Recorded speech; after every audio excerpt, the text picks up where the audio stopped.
Bonsoir à tous et bienvenue dans cette édition. Le président de la République, chef de l'État Issoufou Mahamadou, a regagné Niamey il y a quelques instants en provenance de N'Djamena au Tchad.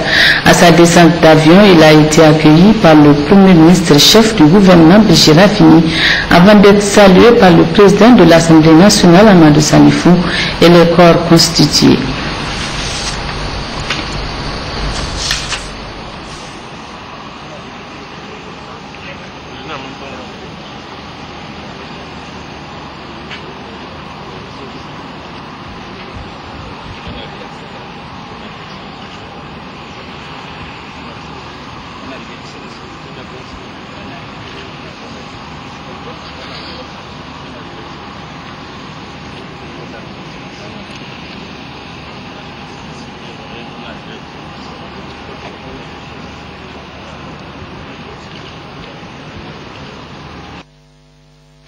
Dans la capitale tchadienne, le président Issoufou Mahamadou a pris part au deuxième sommet ordinaire des chefs d'État du G5 Sahel, sommet au terme duquel le chef de l'État s'est dit satisfait des décisions prises. Le président Issoufou a par ailleurs réagi par rapport à la prise d'otage de l'hôtel Radisson de Bamako au Mali.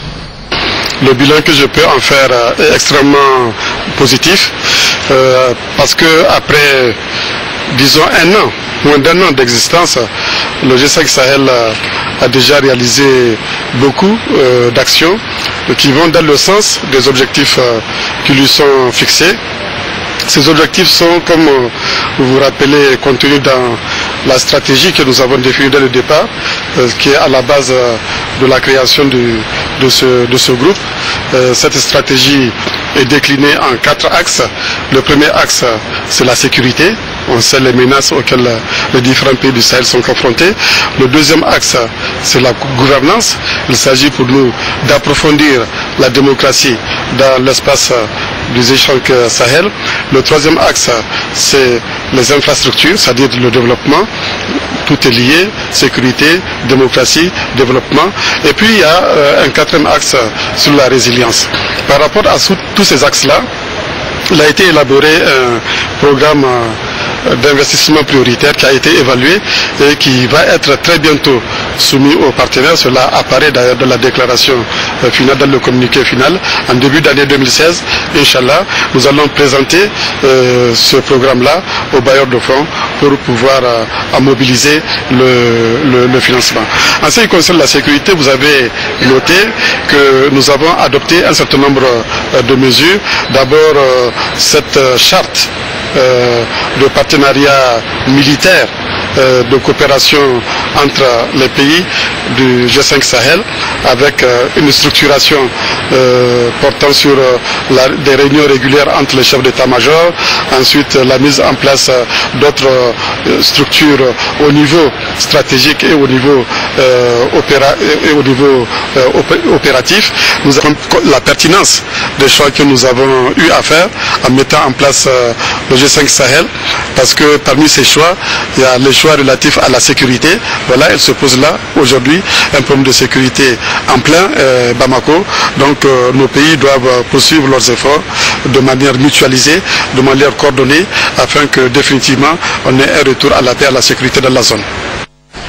Voilà, sur place à Niamey, le président de l'Assemblée nationale a présidé ce jour dans les locaux de son institution la cérémonie d'inauguration de l'exposition 60 solutions face au changement climatique, une initiative de l'Agence française de développement.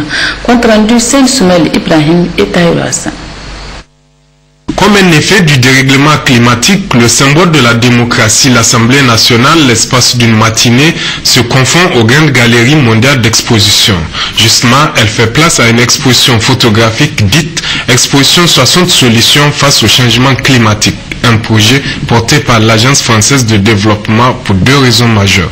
Concilier les besoins de développement avec la contrainte climatique et accompagner les pays dans leur transition écologique.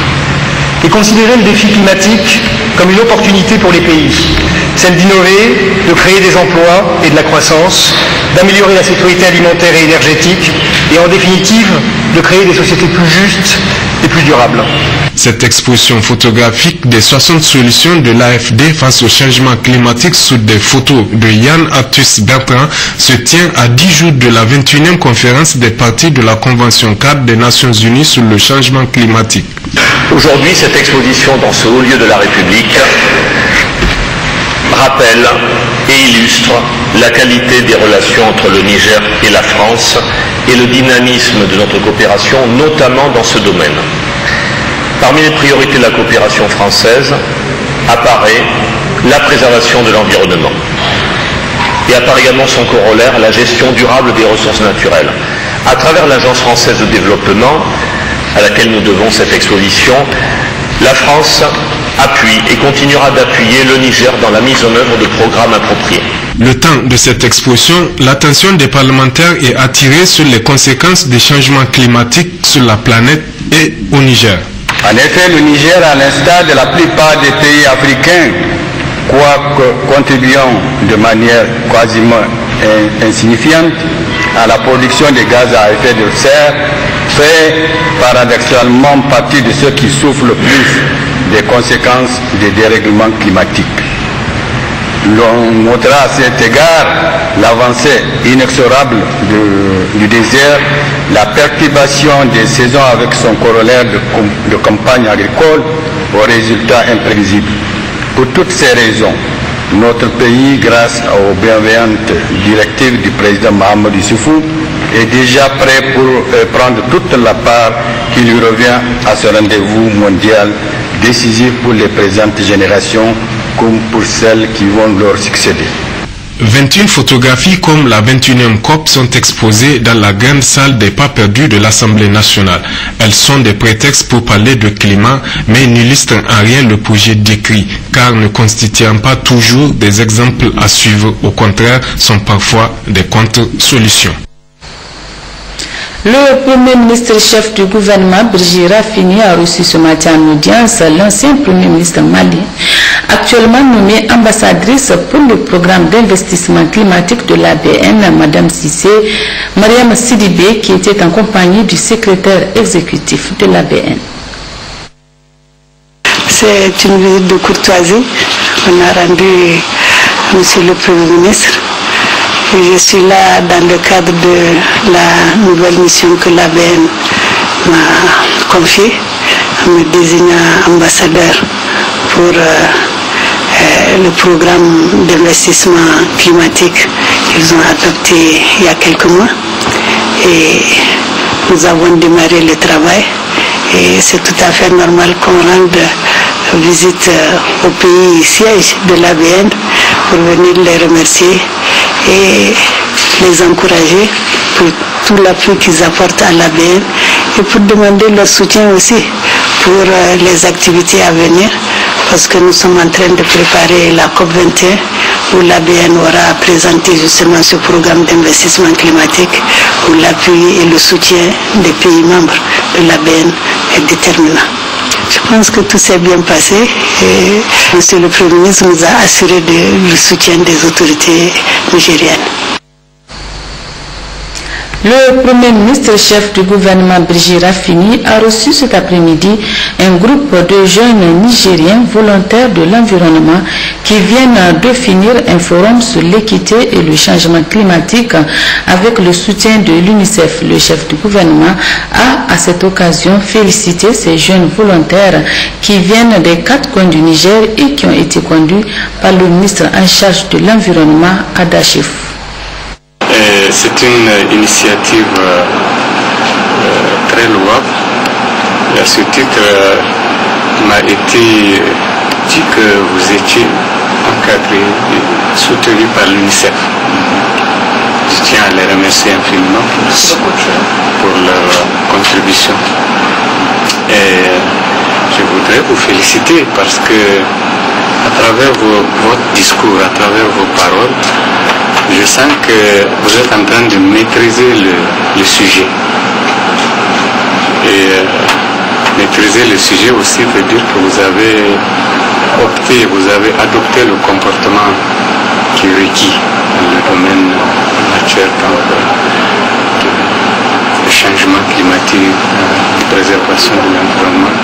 Et c'est cette génération-là que nous voudrons justement qu'elle prenne les choses en main, puisque pour sauver la planète, pour un développement durable, il faut des hommes responsables, des femmes responsables, qui sont conscients des menaces qui pèsent sur notre environnement, sur notre planète. Et donc là, je sens à travers vos paroles, à travers votre détermination, que c'est un engagement qui est déjà bien engagé, si je puis m'exprimer ici. Et je vous félicite vraiment. Et je vous félicite d'autant plus que c'est une initiative intrinsèque qui vient endogène, qui vient de vous-même, des profondeurs du Niger, et je crois que là, nous sommes bien partis.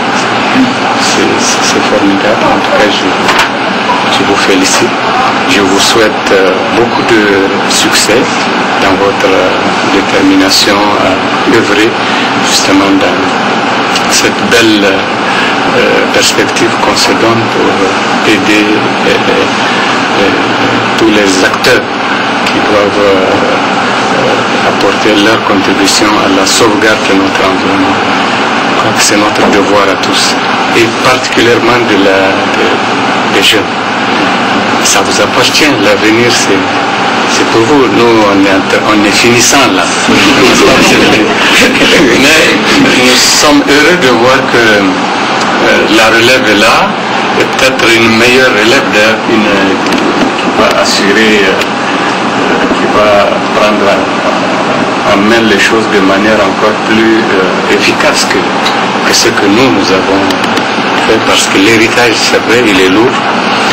Il y a des comportements très difficiles à changer, mais là je note en tout cas les changements positifs qui sont déjà opérés à votre niveau. Et je sais qu'il y aura un effet multiplicateur quand chacun d'entre vous va retourner dans son milieu. Il y a toute cette action, c'est tout ce relais que vous devez chacun de vous prendre pour diffuser le plus largement possible les objectifs qui tournent autour de cette question que vous avez prise à bras le corps. Alors vous pouvez, je vous l'affirme, vous pouvez compter sur notre soutien. Là vous venez de définir votre forum. Je ne connais pas dans le détail les conclusions qui sont là, je vais les regarder, et je verrai les attentes, vos attentes par rapport donc à l'État, par rapport au gouvernement. Nous verrons dans quelle mesure nous pourrons vous accompagner de manière efficace, que vous puissiez effectivement réaliser les différentes activités qui vous reviennent. Alors, félicitations encore et bonne chance. Bonne chance et surtout beaucoup d'efficacité. Il vous faut un grand,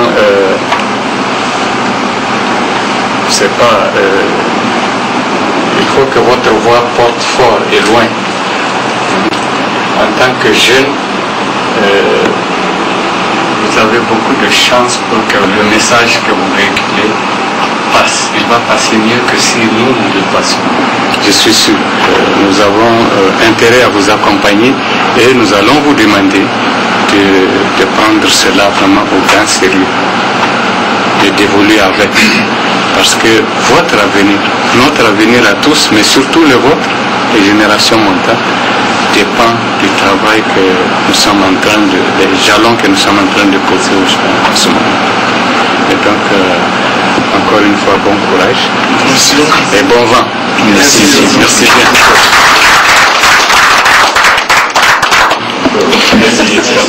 Cérémonie d'obsèques cet après-midi à la morgue de l'hôpital national de Niamey du gendarme de première classe Youssoufou Sani Kilmaou.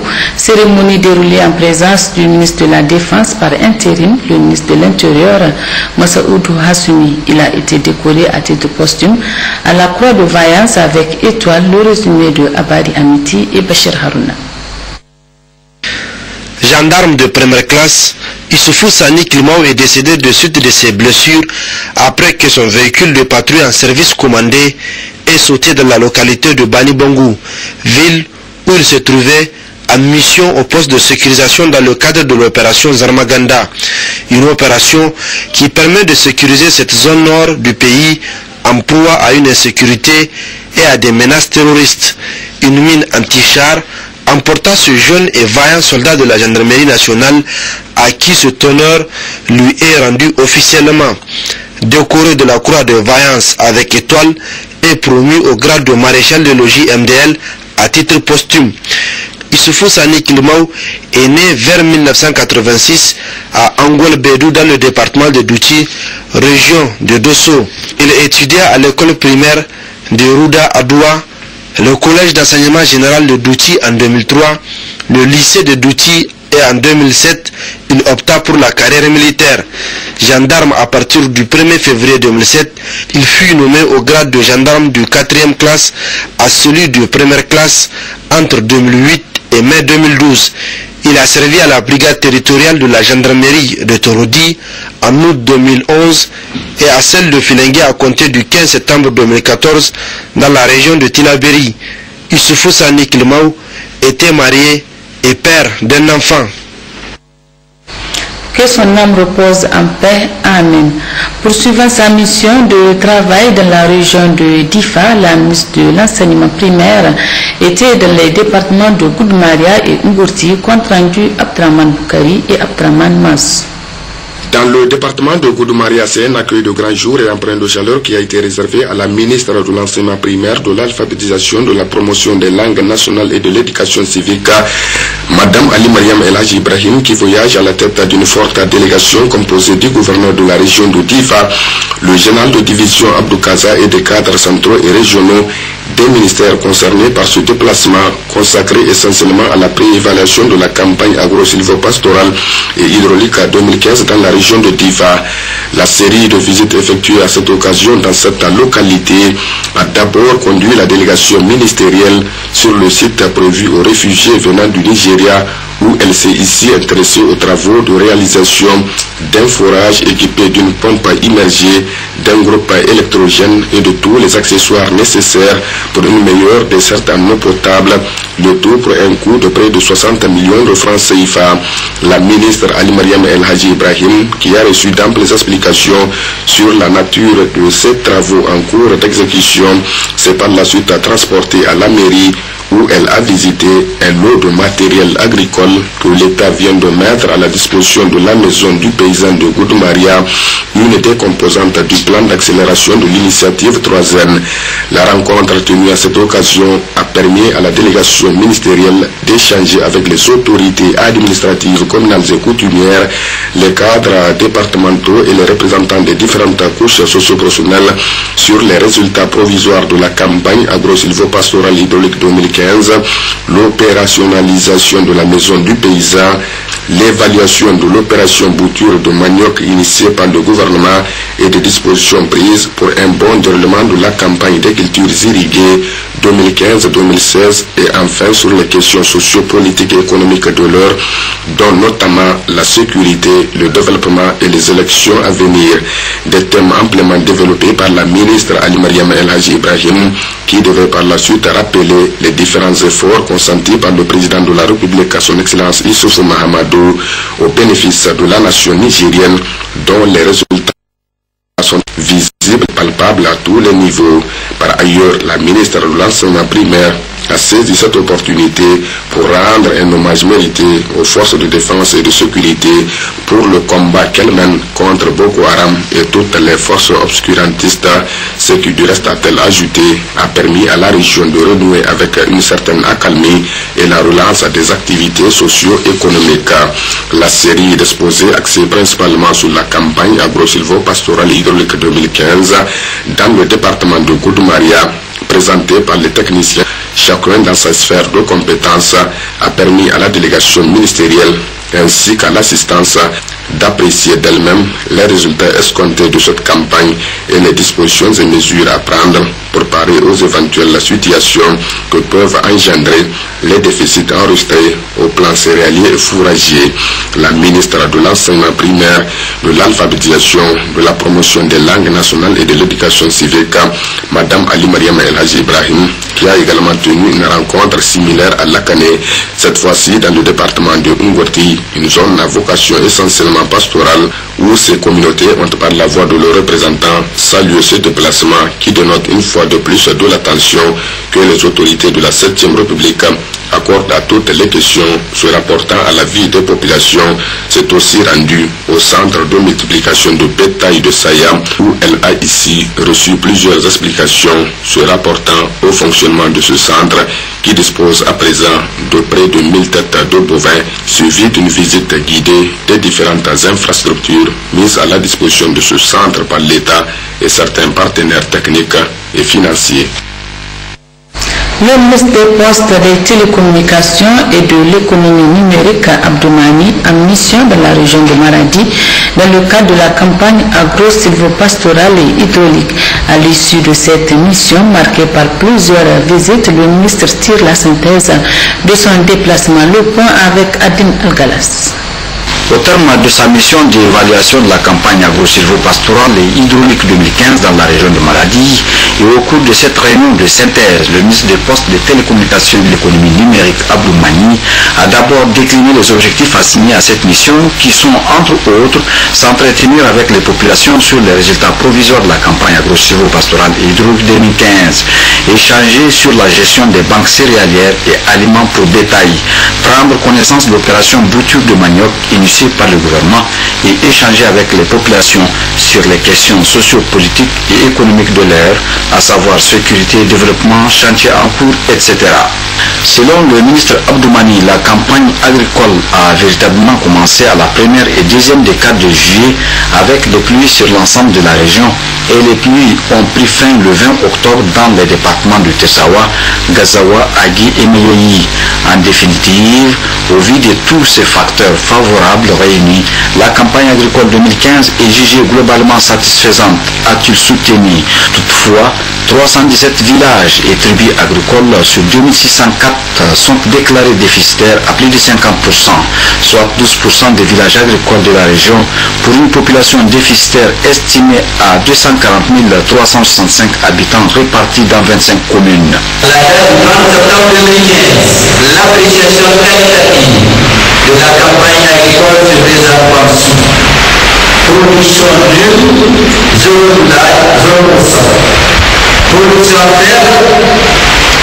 faible à médiocre, 310 villages, soit 12% des villages agricoles.